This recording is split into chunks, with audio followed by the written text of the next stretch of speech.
கலைகள் மனிதனின் வாழ்வோடு இணைந்து வருபவை. ஒரு கலைஞன் தான் வெளிப்படுத்தும் கலைநயம் எதுவாக இருந்தாலும் சரி, கற்பனை, ஓவியம், சிற்பம், கதை, கட்டுரைகள், புதினம், பாடல் பாடுதல், நடனமாடுதல், எது தன்னிடமிருந்து வெளிப்பட்டாலும் தன்னை யாரும் வென்றுவிடக்கூடாது என்பதில் அதிக கவனம் செலுத்துவது இயற்கையான ஒன்று.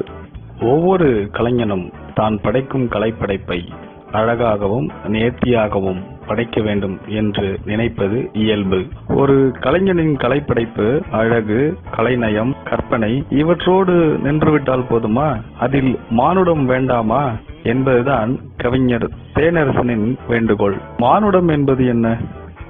மனிதன் தான் வெளிப்படுத்தும் உணர்வுகளான இன்பம், துன்பம், அன்பு, கருணை, இந்த உணர்வுகளே மானுடம் எனப்படுகின்றன.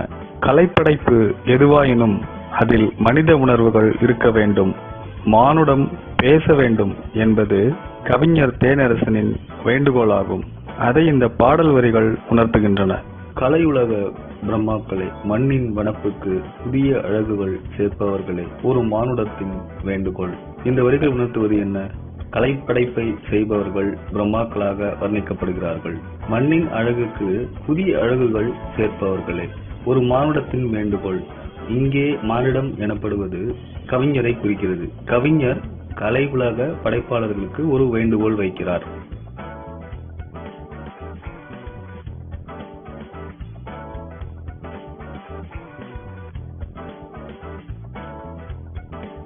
நீங்கள் சிற்பிகளாக பாறை உடைப்பவரின் சிலை வடித்தால் வியர்வை நெடி வீசட்டும் அதில். நீங்கள் பாறை உடைப்பவரின் சிலையை செதுக்கினால் அதில் வியர்வை வாசம் வீச வேண்டும். அந்த அளவிற்கு மானுடத்துவம் அதில் தோன்ற வேண்டும்.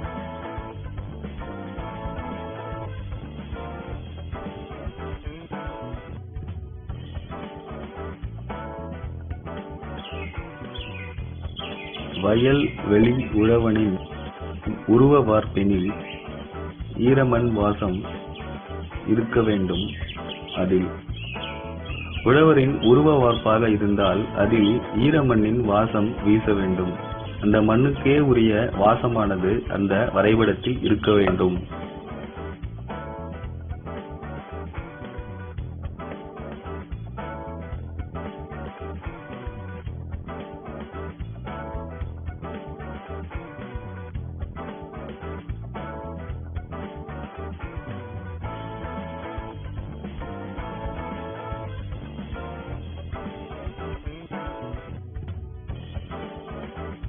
ஓவியர்களாக தாய்மையின் பூரிப்பை சித்திரமாக்கினால் அவள் முகப்பொலிவில் வழித்தெருக்குமாறு இருக்கட்டும் கரிசன பாச உணர்வுகள். தாயின் மகிழ்ச்சியான உருவத்தை ஓவியமாக வரைந்தால் அவரின் முகத்தில் அன்பும் பாசமும் நிறைந்திருக்க வேண்டும். தாய்க்கே உரிய அன்பும் பாசமும் கருணையும் அந்த முகத்தில் காணப்பட வேண்டும்.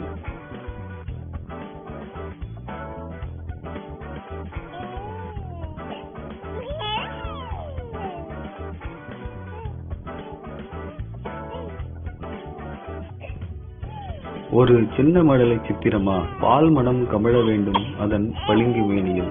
சிறு குழந்தையின் சித்திரத்தை தீட்டினால் அதன் உடலில் பால் மனம் வீச வேண்டும்.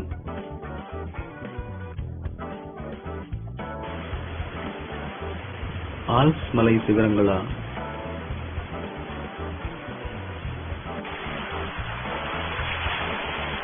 அட்லாண்டிக் சமுத்திர அலைகளா?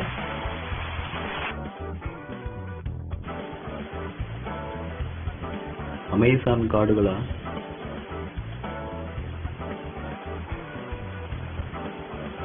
பனிப்படர் பள்ளத்தாக்குகளா?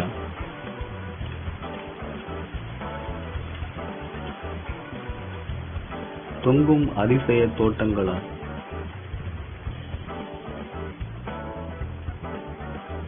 இயற்கையின் பிரமிப்பு எதுவும் கலை வடிவு கொள்ளலாம்.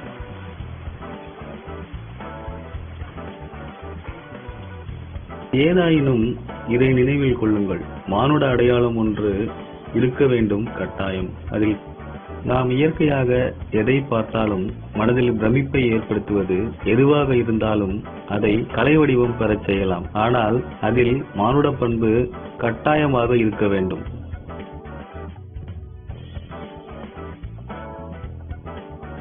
மனிதன் இல்லாத இணையாத எந்த வனப்பும் வனப்பில்லை.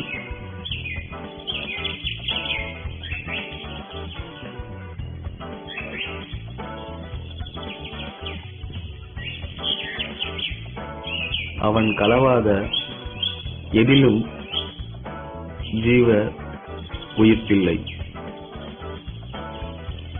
மானுடம் இல்லாத எந்த அழகும் அழகாக எடுத்துக் கொள்ளப்படுவதில்லை. மனிதன் கலக்காத எதிலும் உயிர்ப்பில்லை. மனித உணர்வுகள் எந்த கலை படைப்பிலும் தன் உணர்வுகளை வெளிப்படுத்த வேண்டும்.